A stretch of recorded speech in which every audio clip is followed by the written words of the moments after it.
just to go back a ways, going back, just briefly to sweet mom and daddy, remembering them here this evening, what wonderful memories we have of them.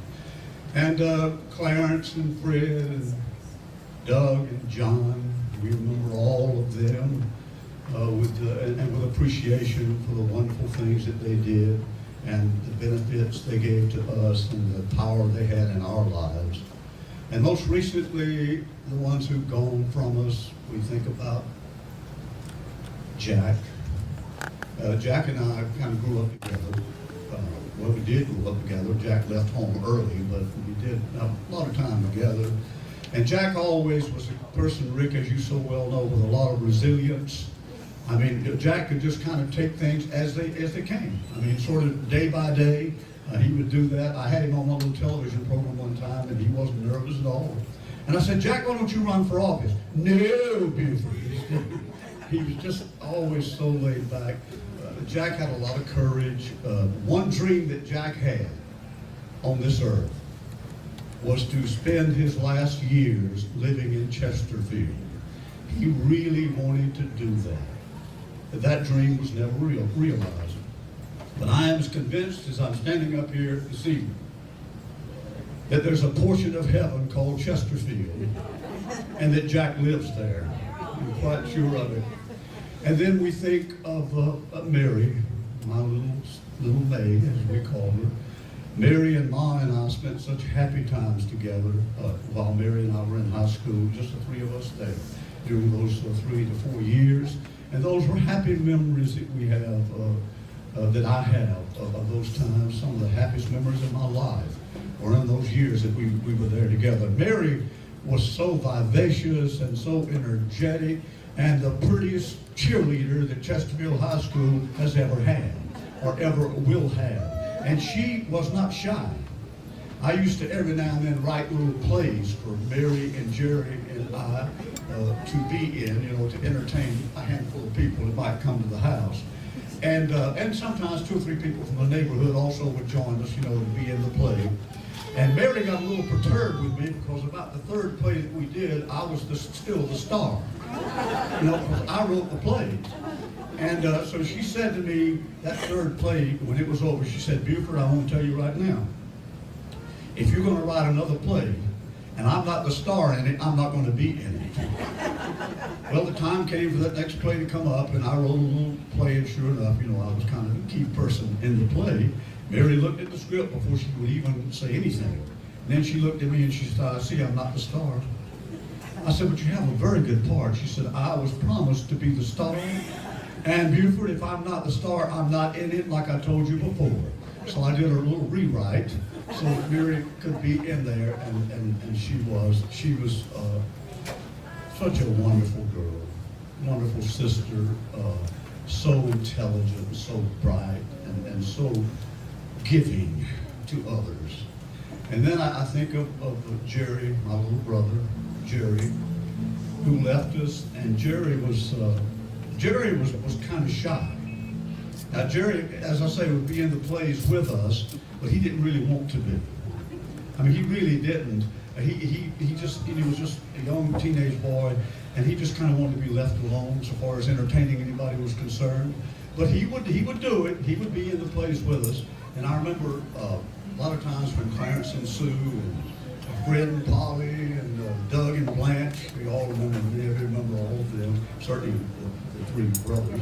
Anyway, they would be at the house sometimes on weekends, and I would get Jerry and Mary to join me in putting on a little show for them. I'm a great fan of Roy Acuff and the Smoky Mountain Boys. And one of my favorite songs that Roy Acuff and the Smoky Mountain Boys always did was Wait for the Light to Shine.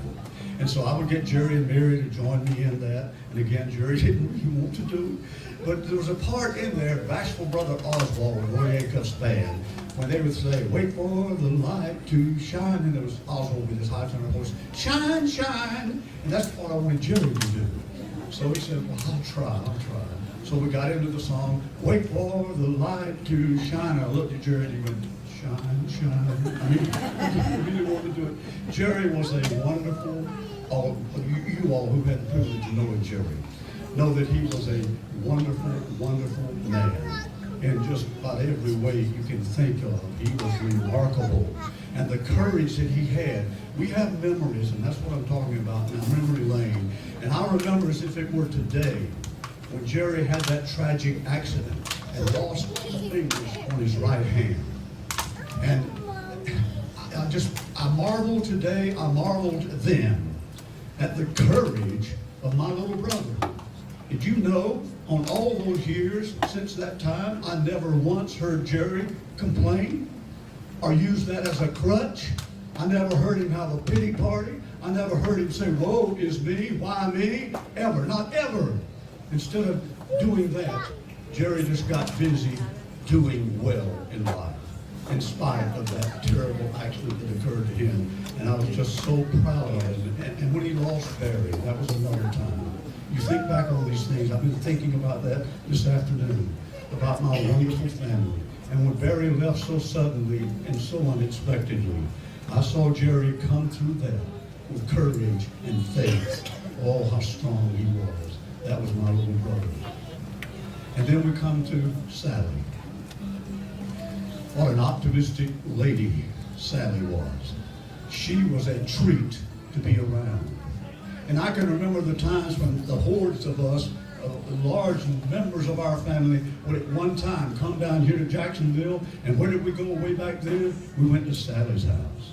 And we all crowded in Sally's house. And Sally would even bring out cots and put mattresses on the floor. We didn't stay at hotels. We stayed at Sally's house. And she would find a place for us to sleep. And I never saw Sally be perturbed by that.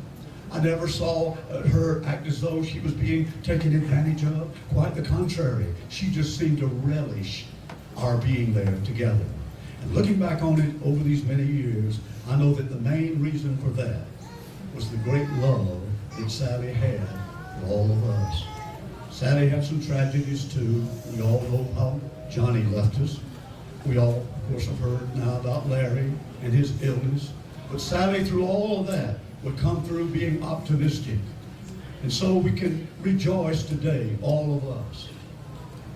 In her more recent years, when she and Dick got together, and oh my, Sally was so happy. She was traveling and she was having fun, and the wonderful friends that gathered that just were so wonderful for her. We'll always remember that with joy and with happiness.